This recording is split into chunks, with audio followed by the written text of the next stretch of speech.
Aloha, my name is Andrea Cesaric, and I'm a dietetic student at the University of Hawaii at Manoa. I'm making this video to explain why I'm passionate about the need for better nutrition labeling in regards to food allergens, especially when it comes to corn products.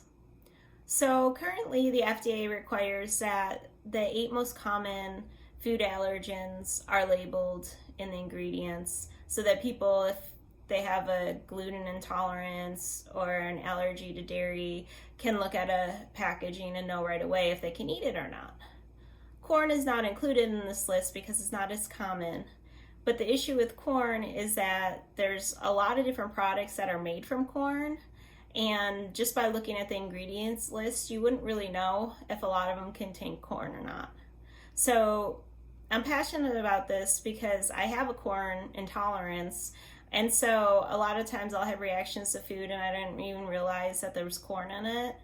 And so I'm gonna put up a list that just shows you some of the food products that may contain corn. And as you can see, there's a lot of them. And some things like citric acid, you don't even know if it actually contains corn or not, because if you look at it, it could actually be made from corn or molasses or some other things. So a lot of times it's not easy to know where the food's coming from and whether or not it has corn in it.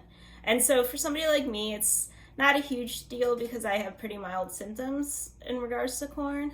But for somebody with an allergy, it could mean that probably like they can't eat 50% of more of processed foods, and a lot of times they're not going to know if they can eat it or not just by looking at the ingredients, because it might be something like the wax that they put on an apple has a corn product in it. So it should be very better regulated, especially because corn's in so much of our food.